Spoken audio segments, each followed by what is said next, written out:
કલ્પના કરો એક એવી સ્કૂલની જ્યાં તમારે ચોપડી ખોલવાની જરૂર જ ના પડે, કારણ કે દરેક દિવાલ પોતે જ એક પાઠ ભણાવતી હોય. હા, આજે આપણે એક એવી જ અદ્ભુત જગ્યા જોવાના છીએ. એક એવી શાળા જ્યાં જ્ઞાનને દિવાલો પર રંગી દેવામાં આવ્યું છે અને શિક્ષણ એ બિલ્ડિંગનો જ એક ભાગ બની ગયો છે. આ જુઓ, ગુજરાતનો આખો સાંસ્કૃતિક અને ભૌગોલિક વારસો જાણે એક જ દિવાલ પર જીવંત થઈ ગયો છે. ના ના, આ કોઈ મ્યુઝિયમ કે આર્ટ ગેલેરી નથી, આ એક સ્કૂલ છે. વિચારો, અહીંના બાળકો દરરોજ ઇતિહાસ અને ભૂગોળની વચ્ચેથી પસાર થતા હશે. અને સાચું કહું તો આ તો ફક્ત એક ઝલક છે. તો આ અનોખી પહેલનું કેન્દ્ર છે શ્રી બલાસર પ્રાથમિક કુમાર ગ્રુપ સ્કૂલ. આ એ જગ્યા છે જેણે શિક્ષણને ફક્ત ચોપડીઓમાંથી બહાર કાઢીને સીધું દિવાલો પર લાવી દીધું છે. એટલે ભણતર એ રોજિંદા જીવનનો એક એવો ભાગ બની જાય જે સતત આપણી નજર સામે રહે. અને આ સ્કૂલનો ઇતિહાસ પણ કંઈ ઓછો રસપ્રદ નથી. ખબર છે એની સ્થાપના ક્યારે થઈ? 1947માં. હા, બરાબર એ જ વર્ષે જ્યારે આપણો દેશ આઝાદ થયો. આ વાત જ આ શાળાની સફરને આપણા દેશની ગાથા સાથે જોડીને એને વધુ ખાસ બનાવે છે.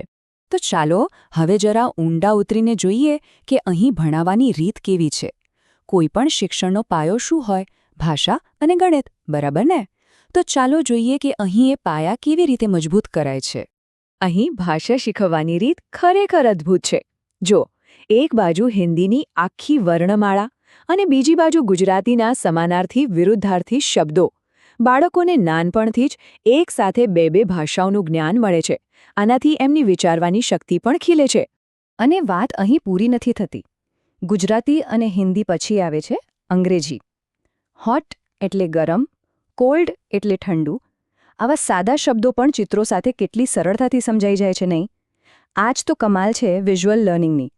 એકવાર જોયું એટલે હંમેશા માટે યાદ રહી જાય. ભાષાની જેમ જ ગણિતનો પાયો પણ એટલો જ મજેદાર છે. 1 થી 10ની ગણતરી. પણ જુઓ, ગુજરાતી, હિન્દી અને અંગ્રેજી ત્રણેય ભાષામાં એકસાથે. મતલબ કે શરૂઆતથી જ બાળકોને એક મોટો કેનવાસ મળી જાય છે. અને શીખવાની ગાડી ખાલી એકડા બગડા પર નથી અટકતી. અહીં જુઓ, 1 થી 30 સુધીના વર્ગ અને ઘન આ બધું દિવાલ પર જ છે. એટલે બાળકો રમતા રમતા આવતા જતા આ અઘરા લાગતા કોન્સેપ્ટ પણ સહેલાઈથી શીખી લે છે.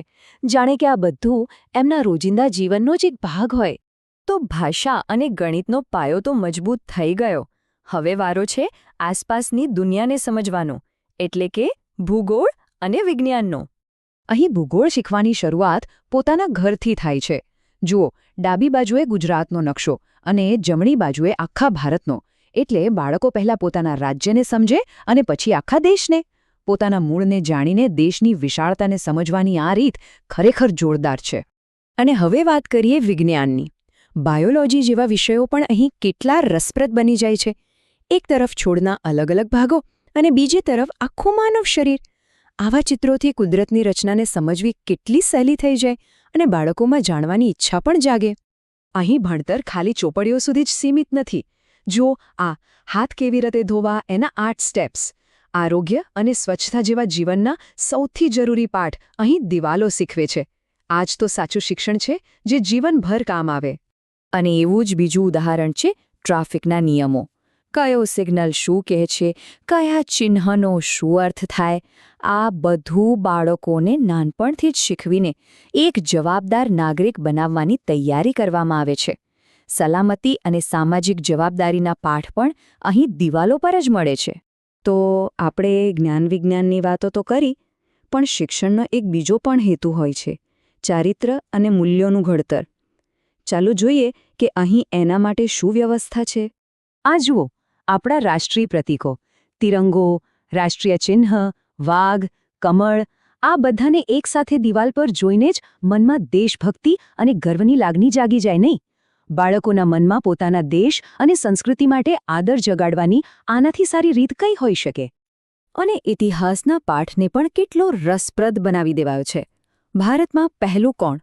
પહેલા વડાપ્રધાન જવાહરલાલ નહેરુ, પહેલા રાષ્ટ્રપતિ ડૉક્ટર રાજેન્દ્ર પ્રસાદ, અવકાશમાં જનાર પહેલા ભારતીય રાકેશ શર્મા. આ રીતે યાદગાર તથ્યો દ્વારા ઇતિહાસ ભણાવવાથી એ સરળ તો બને જ છે, પણ સાથે સાથે પ્રેરણા પણ આપે છે. તો આપણે આટલા બધા ભીંતચિત્રો જોયા, પણ આ ખાલી સુંદર ચિત્રો નથી. આની પાછળ એક બહુ ઊંડી વિચારસરણી છે, એક આખી ફિલોસોફી છે. ચાલો હવે એના વિશે વાત કરીએ. આ દિવાલો માત્ર શણગાર માટે નથી, એ ખાસ શૈક્ષણિક પદ્ધતિનો ભાગ છે. આને કહેવાય પેસિવ લર્નિંગ, એટલે કે બાળકોને ખબર પણ ન પડે અને રમતા રમતા ક્લાસમાં આવતા જતા એમનું મગજ સતત કંઈક ને કંઈક શીખતું રહે. આ જ્ઞાન એમનામાં અજાણતા જ ઉતરતું જાય છે. અને શાળાની આ આખી ફિલોસોફીનો સાર આચાર્ય ચાણક્યના આ એક વાક્યમાં સમાઈ જાય છે. शिक्षक कभी साधारण नहीं होता, प्रलय और निर्माण उसकी गोद में पलते हैं. મતલબ કે એક શિક્ષકના હાથમાં સમાજનું ઘડતર અને વિનાશ બંને હોય છે. શિક્ષણમાં કેટલી તાકાત છે એ વાત અહીંની દરેક દિવાલ પર દેખાય છે. તો શ્રી બલાસર શાળા આપણને બધાને એક સવાલ પૂછવા પર મજબૂર કરે છે. જરા વિચારો, શું થાય જો આપણી આસપાસની દરેક દિવાલ શીખવા માટેનું એક આમંત્રણ બની જાય? જો દરેક ખાલી જગ્યા જ્ઞાન અને પ્રેરણા માટેનું કેનવાસ બની જાય તો? કદાચ આ સવાલનો જવાબ જ આવનારા સમયમાં શિક્ષણની આખી દિશા બદલી નાખે.